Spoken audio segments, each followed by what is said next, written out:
guys, let's try this one more time. Maybe the audio will work this time. I'm gonna hope. The story that we're redoing is called The Intruder by Kari Leigh Sanders. As it has become a bit of a thing in pop culture over the recent years, I'm sure many of you are familiar with the method of Loci, also known as the Mind Palace. Mnemonic memory technique. For those of you unfamiliar with it, it is relatively simple to understand the basics. The user visualizes a place with landmarks or objects that they are able to attach specific memories or ideas to in order to go back, wander through the place, and call upon the memories. This is its basic form.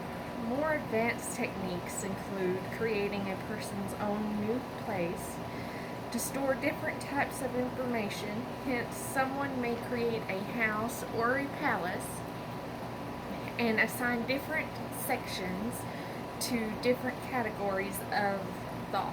Perhaps a library wherein different books store the memories of scholastic knowledge, a living room designed with pictures and knickknacks to remember, family and events shared with them, etc. I have constructed one of these, and somehow someone has managed to break into it. I would like to start by explaining my particular construction, and as I get caught up, I shall begin chronicling things as they happen. My efforts to try to find this intruder in my mind and to rid myself of them. I take medication for a couple of reasons. Note, I'm not suffering from schizophrenia or any other mental condition that causes hallucinations, and a side effect that I encounter often is a bit of memory impairment. It's not generally too bad, but it's enough to cause me annoyance, and I have tried many things to help me keep my mind sharp. I do puzzles, such to try to keep my mental strength. I would like to show you the picture. And as I tried to say before in the previous video, it's from Nightmare Whispers, the collection, by Fae Corps Publishing. I suppose that would have helped if I said it in the beginning. I first came across the Mind Palace technique in Little Big by John Crawley. As I often dream of houses, specific houses, that exist only in my dreams, I eventually decided to give it a whirl. I had nothing to lose, and it could be fun. The way it was described in Little Big, not only would I have improvements in my memory, but I could also possibly get a chance to see my subconscious alter things as I learn more about them. Being able to wander through my own head and pick on things that were going on in my subconscious, and seemed like it would be an added benefit at the time. I started small to help myself. I would grab pictures from the internet of designs I felt comfortable with to help me to envision my palace. I initially had a foyer with a large comfortable sofa in front of a fireplace flanked by bookcases that had only a few pictures on the mantel and a painting above it. I would sit on the sofa and embed the thoughts or memories into one of the items in the room. Eventually, I had a branch out through too little space for 40 years worth of memories. Twin staircases swept up behind the sitting area, and the second floor appeared while off to the sides a blurred darkness waited my placement of doors or wings. On the second floor, I first made a gallery off to the left that I thought of as high school. It was a long portrait gallery that had pictures of the people that I knew from high school, as well as some separate events. The more detail I had of these events, the more elaborate the area of the portrait took. Some became little nooks with extra marvelia associated with the person set up on small stands. Others opened into their own rooms. An example of my high school guidance counselor, Mr. Donahue. Mr. Donahue favored brown and orange sweaters, a sweater vest, and his office was decorated with orange, brown, and yellow. He told terrible jokes and tossed out brain teasers by the dozen. I babysat for his son a couple of times and gifted him with a Nintendo game that we both enjoyed when we discovered that the screen to his television showed parts of the scenery that mine didn't, allowing him to access parts that I couldn't. Mr. Donahue had a nook now with a small pictures of a sailboat, Zeno's Paradox, with a man crossing a lake on the boat used as an example. A screen door. Don't lean on screen doors, you might fall and strain yourself. And a Nintendo cartridge on yellow, brown, and orange stands. Right.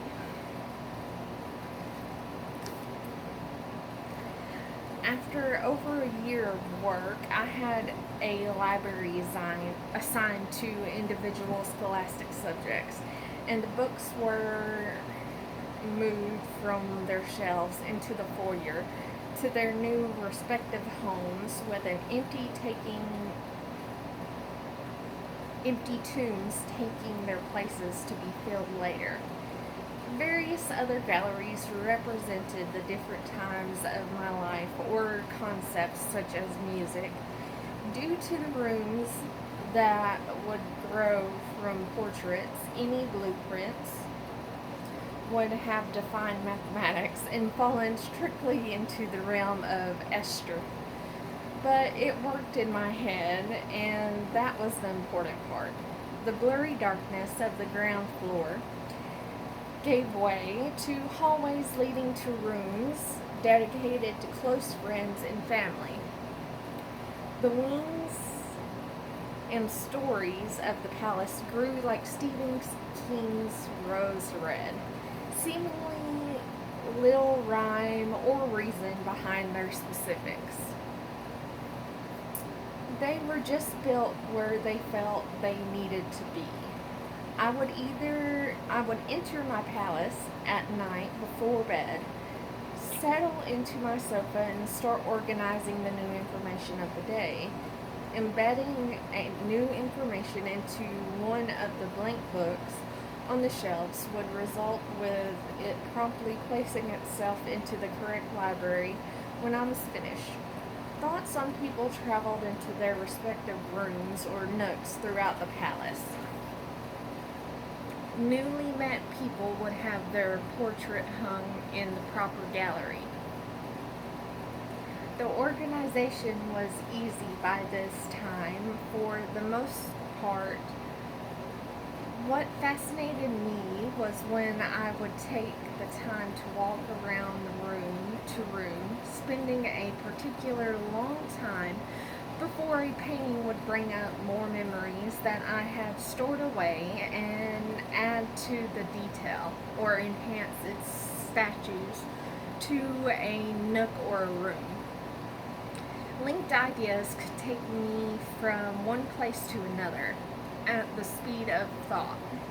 Mr. Langton's humanities class, where we were first introduced to the Cyrillic alphabet and the difference between translation and transliteration. The back of the clan book, Malperkin, which had written in Cyrillic translation. If you can read this, you are officially tragically hip. My American friend being so excited when I asked him to give me a translated version of the song Jenna. Remembering him teaching me that Jenna meant go, while Ari meant come here. Playing my current MMO, where one of my friends and guildmates had named all of her tunes with variations of Ari in them. Stopping myself and having such out of control tangents in my thinking was one of the things I was trying to use this for, though it could be a good way to put myself to sleep at times. Another thing I discovered when taking extended walks, particularly after spending a good deal of time on Facebook, was the portraits would begin to alter slightly. It was like watching Dorian Gray at times based on the content they posted. They may not accrue the depth of the nook, but they would become more ugly or beautiful characters of themselves based upon the types of posts they had made. If it was people I was close to, their rooms might start altering as well. A friend that I might have had a bottle of alcohol in the room for remembering a time we had at a party might end up with a cracked, empty bottle if they were acting out as a bitter alcoholic and so forth. Forgive me for delving so deeply into my own personal creation. It's important, though, for you to understand how my mind works in order to grasp my current problems. There are only a few more things to go through before I can explain my current trouble. As I began to spend more time nightly in my mind palace to relax and unwind, I started thinking of other possibilities for it. About 8 months ago is when the basement was created. I'm the type of person who tends to bottle things up. I needed a way to vent.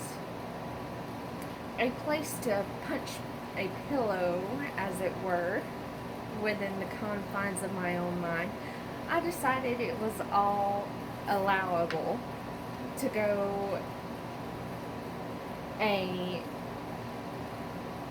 bit further and to create a room where I could create a more satisfying punching bag and methods of taking out my frustration.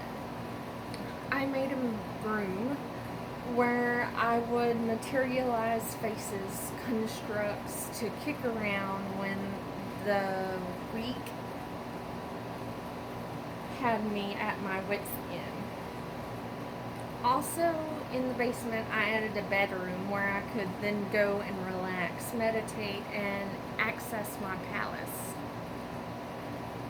The pillow punching room seemed to evolve as I discovered the therapeutic value of it. It didn't advance to the statues of a torture chamber, but I will admit that a few choice weapons hung on the walls, and the mannequins, though never crossing the line into developing faces, were quite human in how they handled the punishments dealt to them. Though this was a bit worrisome, I didn't use these weapons, nor did I devolve into spending hours a day attacking things in my mind. It was just there for when I needed it. Indeed, I spent more time in the bedroom than any other room. Daydreaming and shifting through my thoughts through the windows I had hanging on the walls that led to the various other rooms of my mind. This would relax me and eventually help me to sleep. Now that you have suffered through my construction, I will introduce you to what is causing my current dilemma. About 2 weeks ago, I entered my mind's basement for a visit to the pillow punching room.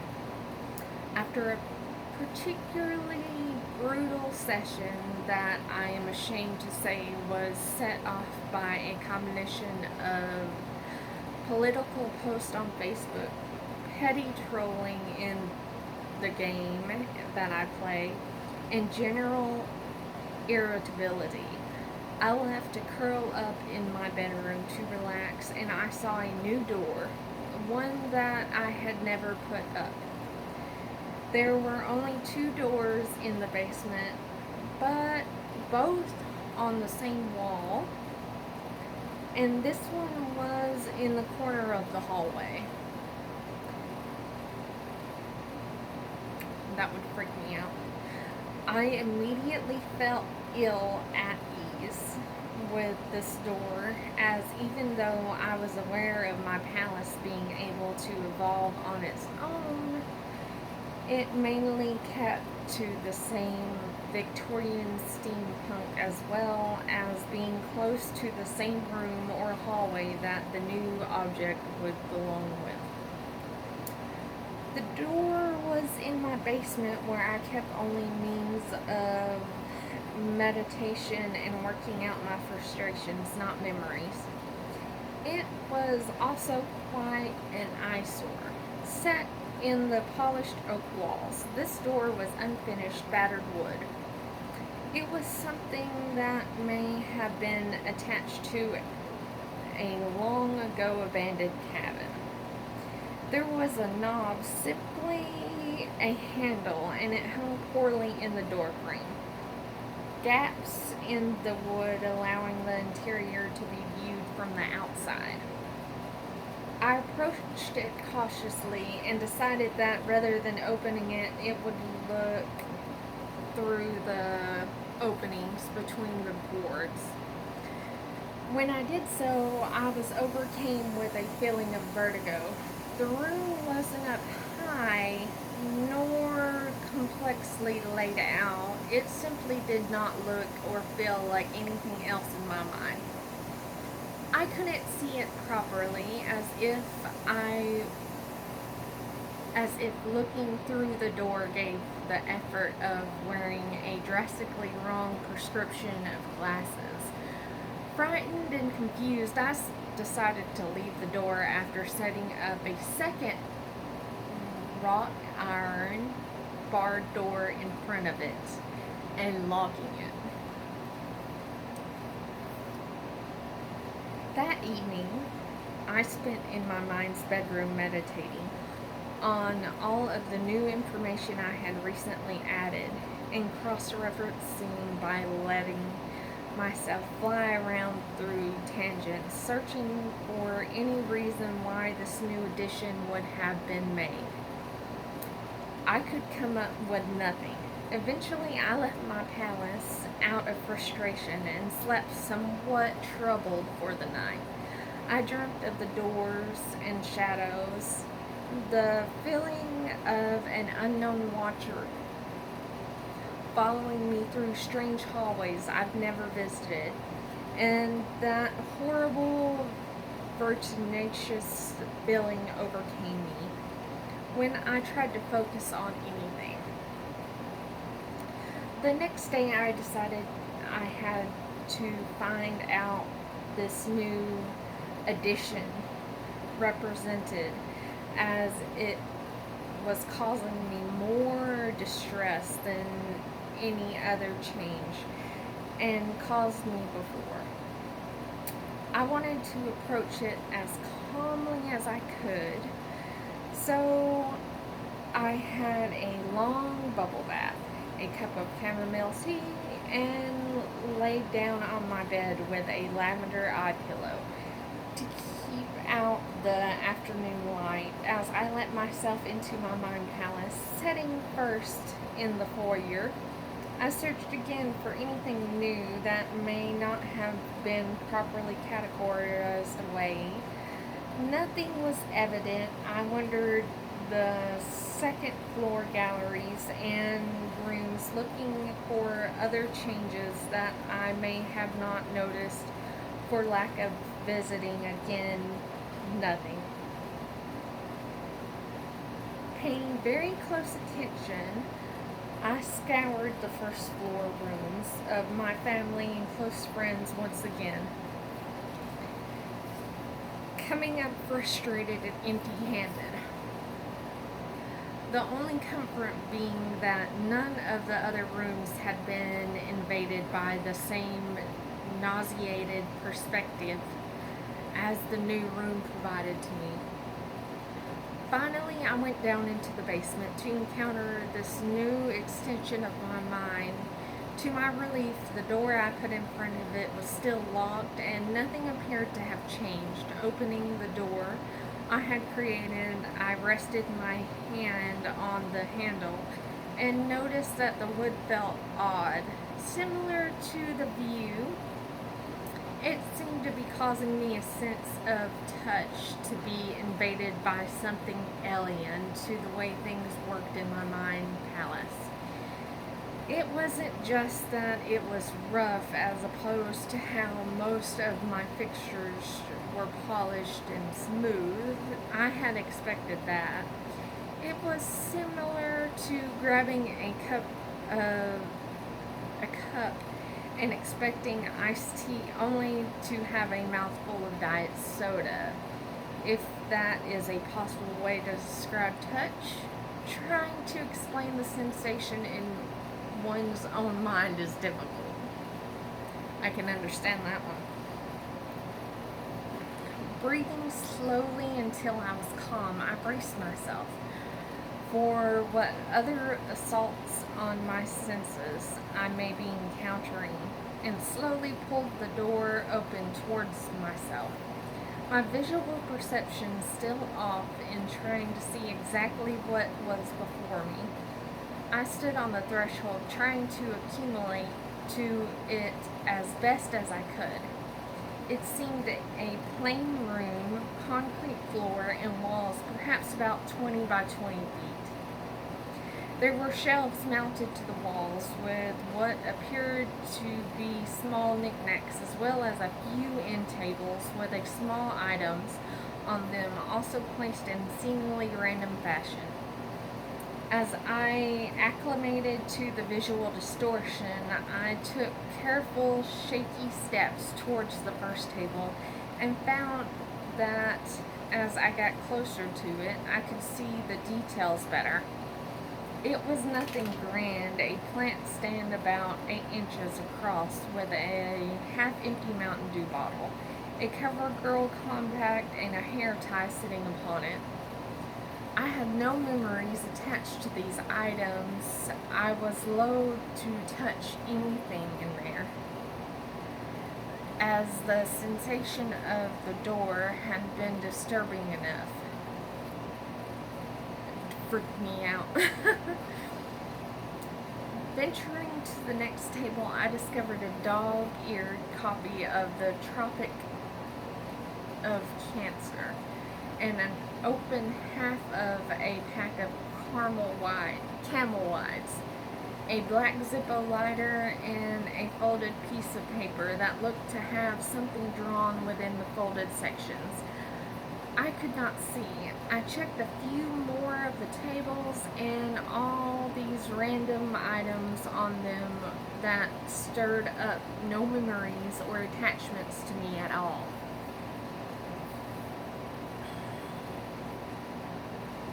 As I got further into the room, I could make out that there appeared to be a large overstuffed chair there, with some more tables and perhaps boxes around it. I was feeling more and more ill at ease in this room and decided to leave. I made it back out and shut the door behind me. I was again disoriented as I stepped back into the hallway. After regaining my equilibrium, I closed and locked my additional door again and made my way back out of my mind palace to process what I had learned. I did this analyzing outside of the palace so as to not add the items inadvertently to my own storage. It appeared that whatever was in this room affected my senses of touch and sight. I hadn't noticed any sounds except for my own quiet steps and breathing, which appeared to be normal. And there had no smells nor taste that I had encountered. Nothing was mine in this room.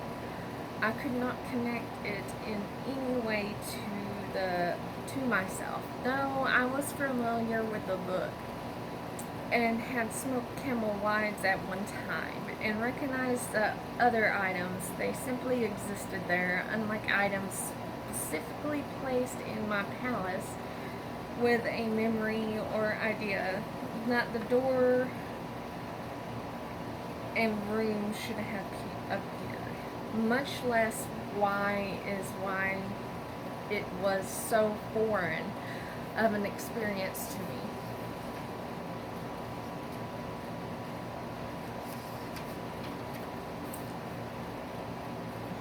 After hours of theorizing, I could come up with only 3 explanations. The first was that somehow my mind has created this room for some reason that I have yet to discover. The second and third are kind of combined. Somehow either I have encroached upon someone else's memory palace or that they have done the same to mine.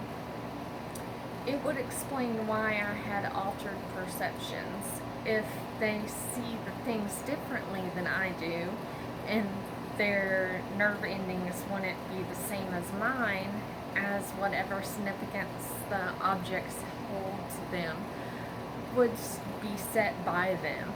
It would explain why I could feel no attachment, but how could it be that our minds have intersected in this fashion?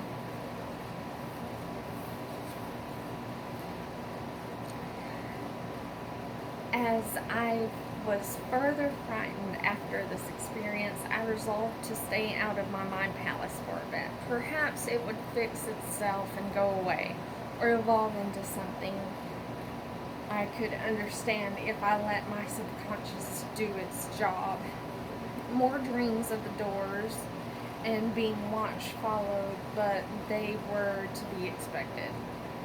Now to the most pressing concern.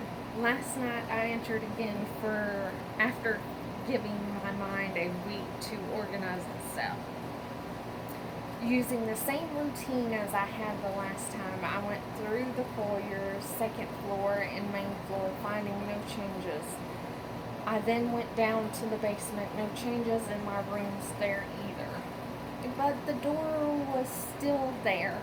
Hoping something had changed about it, I went to investigate. There was definitely a change, but it wasn't what I had hoped. Peering through the cracks, I could tell that the room seemed the same.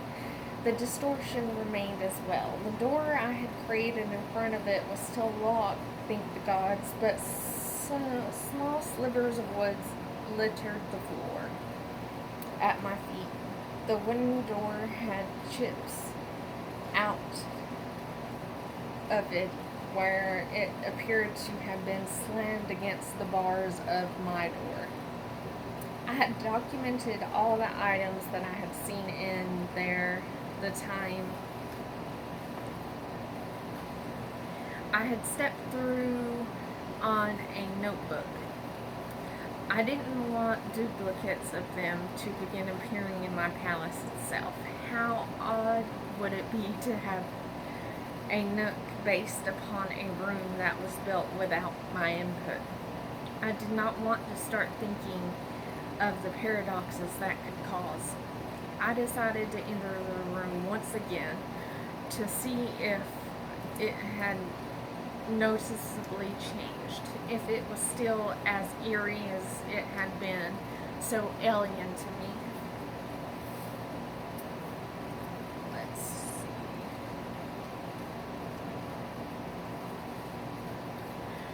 This time the wood felt the same, but in a way I remembered, still foreign, but a previously encountered sensation that wasn't as bad as the first time.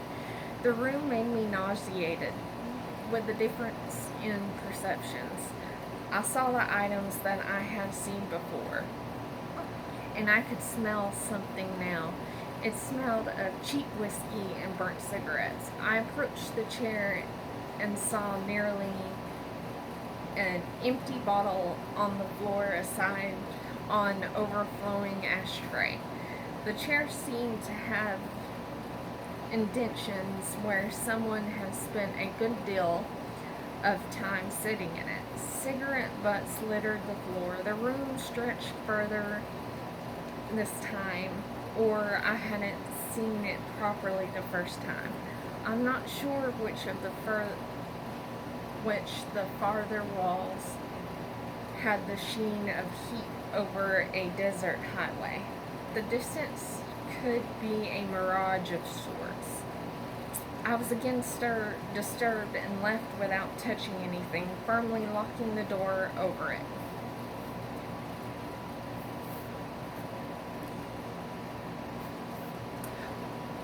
We will start with part 2 after this.